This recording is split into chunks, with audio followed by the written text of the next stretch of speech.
नमः संस्कृताय विद्यार्थियों, मैं पूर्णिमा शर्मा आज कक्षा अष्टम की संस्कृत पीयूषम पुस्तक से षोडशा पाठा पाठ 16 अमोघम तद बलिदानम। अमोघम का अर्थ होता है व्यर्थ ना जाना।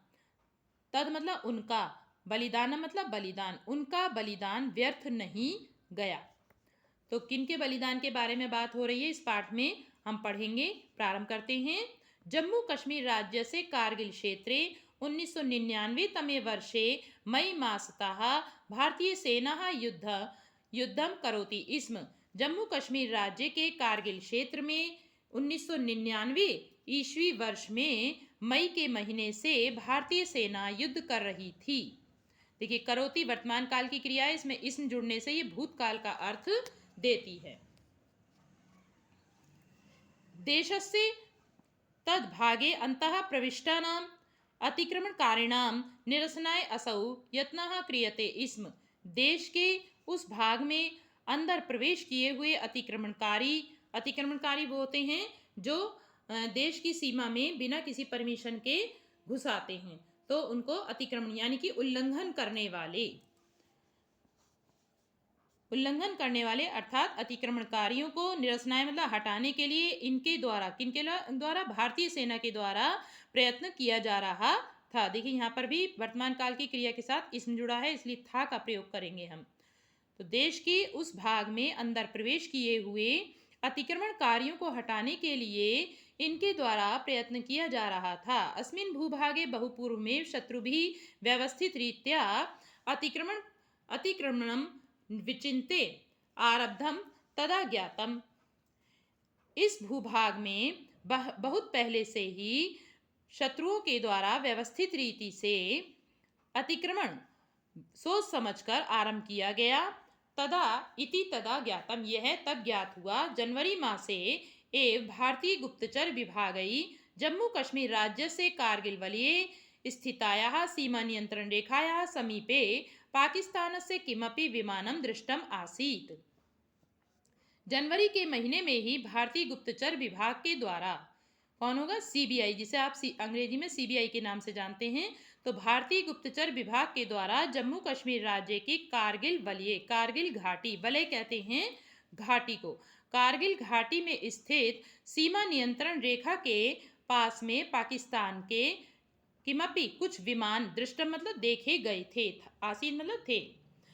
भारतीय जनवरी के महीने में ही भारतीय गुप्तचर विभाग के द्वारा जम्मू कश्मीर राज्य की कारगिल घाटी में स्थित सीमा नियंत्रण रेखा के पास में पाकिस्तान के कुछ विमान देखे गए थे। अस्माभिः तद्विषये गंभीरतया न चिंतितम, हमारे द्वारा उस विषय में गंभीरता से विचार नहीं किया गया। चतुर्णाम मासानाम अनंतरम ज्ञातम यत् 800 पाकिस्तानीय सैनिकाः अफगानिस्तानीयाः आतंकवादिनश्च अतिक्रमणं कृत्वा कारगिल मशकोः द्रास वलयेषु स्थितान् निर्जन पर्वत प्रदेशान् वशीकृतवन्तः इति। चतुर्णाम मासानाम, 4 महीनों के बाद, अनंतरम मतलब बाद, जाना गया कि 800 से अधिक, शत मतलब 100 और 8 मतलब 8, तो 8 से इसको मल्टीप्लाई करेंगे तो कितना हो जाएगा, 800। तो 800 से अधिक पाकिस्तानी सैनिक और अफगानिस्तानी आतंकवादी अतिक्रमण करके कारगिल मशकोह द्रास घाटियों में, ये घाटियों के नाम है जो जम्मू कश्मीर में है, इसके अलावा भी और भी घाटियां हैं वहाँ पर, लेकिन इन घाटियों में जो पाकिस्तानी सैनिक थे और आतंकवादी अफगानिस्तानी आतंकवादी थे, उन्होंने अपना डेरा जमाया था, वहाँ पर उन्होंने रुके थे। तो कारगिल मशकोह द्रास घाटियों में स्थित निर्जन मतलब जहाँ पर लोग ना हो अर्थात सुनसान पर्वत प्रदेशों को वशीकृत बनता अपने अधिकार में ले लिया, अर्थात वो वहाँ पर रहने लगे। युद्धे भारतीय सैन्य बलेन अतुलनीय पराक्रमः प्रदर्शिता, युद्ध में भारतीय सेना ने अतुलनीय मतलब जिसकी कोई तुलना ना की जा सके, ऐसा अतुलनीय पराक्रम प्रदर्शिता मतलब दिखाया। स्वशौर्येण शत्रु हस्तगतानि नैकानि सैन्य स्थलानि मुक्तानि, अपने शौर्य से यानी अपने पराक्रम से शत्रु के हाथ में गए हुए ना धन एकानी। देखिए यहाँ पे वृद्धि संधि आप इसमें देख रहे हैं, ऊपर दो मात्राएं हैं, तो आपको पहले ही बताया गया है कि दो मात्राएं ऊपर आपको दिखाई दे रही हैं, तो वहां पर वृद्धि संधि है, न धन एकानी हो जाएगा, यानी कि एक नहीं अर्थात अनेक होंगे। ठीक है, तो अनेक सैन्य स्थलों को मुक्त कराया। विषम